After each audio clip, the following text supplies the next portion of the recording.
us here on Republic. This is our edition of Republic Global, where we are putting all our focus on what's happening in South Africa. Some very disturbing images, like the one that you're seeing playing out on your screens, that have been reported. The Indian community there, the Indian diaspora, is particularly worried.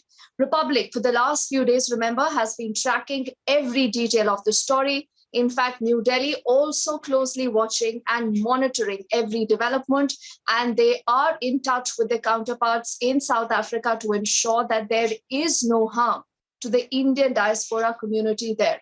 As tensions continue to escalate, it's important to understand what is the current ground situation right now.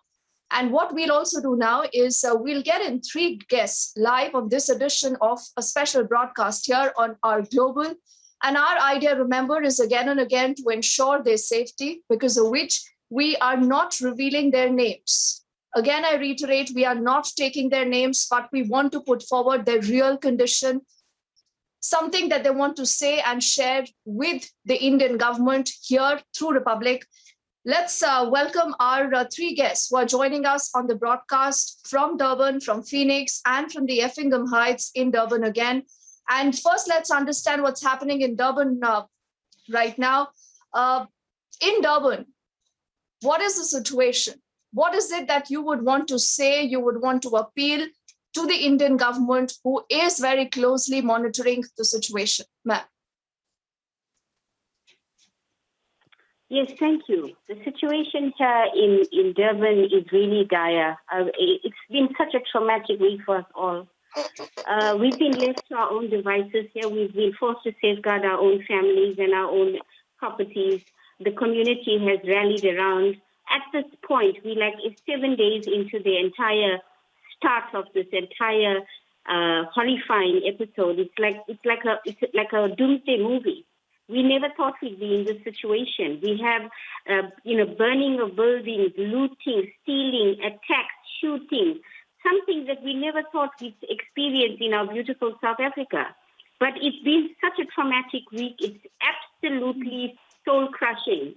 And I don't think the people out there realize the gravity of what has transpired in this last week. And as a result of what has transpired, we're now facing food shortages. Medication is a problem. We have so many people that are in need of chronic medication. They can't have access to it. The roads have been limited. Trucks were burnt with stock.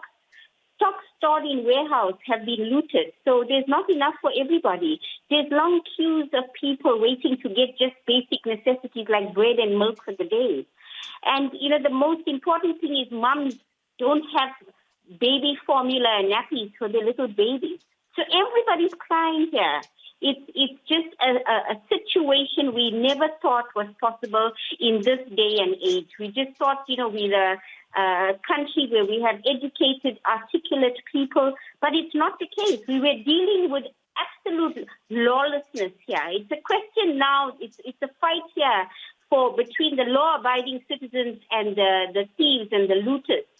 That's it, the criminal element. It's a war being waged here. And the sad part is, for more than a week, we've been forced to undergo and be subjected to all of this without any help. The communities have had to barricade roads and barricade homes. It's just a situation that we never thought possible. Our hearts reach out to you as you put out what's been happening in Durban, but let's also understand what's happening in Phoenix. And then again, we'll talk about Effingham Heights also. But in Phoenix, from where you are joining us live on this edition of our special broadcast, what is it that you would want to tell us? How is the situation there different from what we've just heard from, what's happening in Durban? Is there any help reaching out to you? What is it that you would want to put out through our medium here so that the government takes note of it? Okay, first and foremost, I would like to say that we are very pleased that both foreign ministers have spoken earlier this week, and our foreign minister has informed that calm and normality is top priority and peace will restore. So obviously, of course, just after, because before speaking to your foreign minister, we saw no police. I mean, we saw no army personnel on the ground. We saw very little police personnel. It was just civilians that was like taking charge. But after the two ministries spoke, we have increased the SANDF members, so we're up to about 25,000 now. But in Phoenix, it is still very tense. We are actually again. My colleague mentioned, that we are sitting here like sitting ducks. The 1 minute we are quiet, and the next minute all of us are jumping. We actually have a bag, an overnight bag packed up, just in case that something happens and we might have to leave our premises. Like for instance, in Duff's Road, which is like about 10 minutes away from me now, the people had to evacuate their homes last night, and that was like 2 in the morning.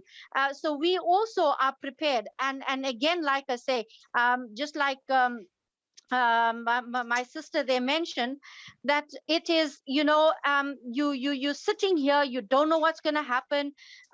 Anytime they can just pounce on you, and we don't know. Now we are confused. We don't know whether it is a political reason, whether it's racial reasons. We also confused, because we really don't know what is. We know that the looting is politically manned, but why is it now escalating to such that is between races? I think, these are extremely important and pertinent questions that all of you are raising in. But what about at Effingham Heights in Durban again? Let me get a perspective also from our guest joining us live from that particular location right now.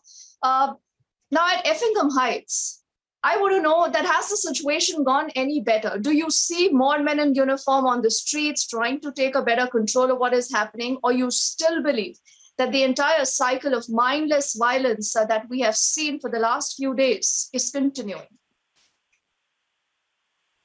Effingham Heights happens to have 4 large squatter camps, informal settlements around the neighborhood. It is a fairly affluent neighborhood. It isn't the wealthiest neighborhood, but many people of middle-class income with good jobs or businesses and vehicles. And then the informal settlement around it are very impoverished people.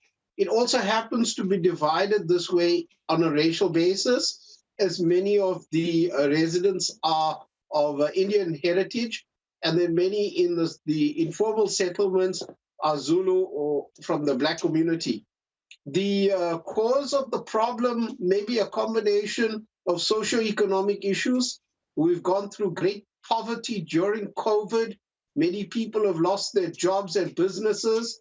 But then at the same time, we've had some political upset because the previous president was sent to jail for not complying with court procedures. The result of this is that some people have taken it upon themselves to show their anger by looting and creating destruction.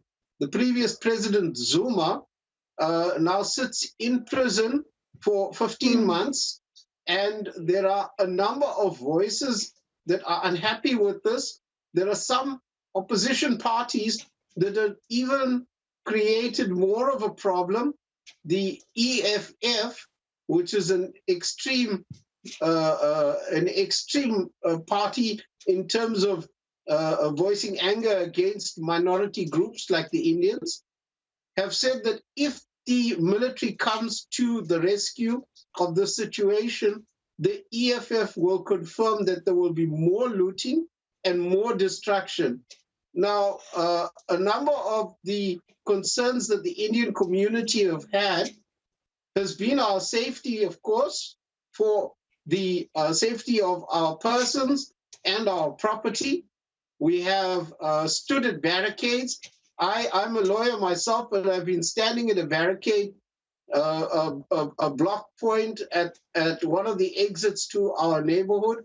And there are thousands of everyday individuals standing at these points, armed and there to protect the neighborhood.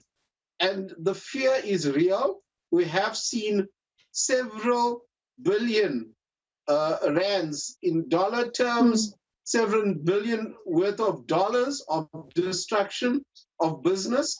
And there have been multiple threats that our houses will be burned. There have been threats that there will be rape. There have been threats there will be murder. So people are in real fear. With boots on the ground from the army, it can help to add some calm, but the tensions still remain high. And as of a few hours ago, we have still been getting reports of violence and destruction. Okay. All right.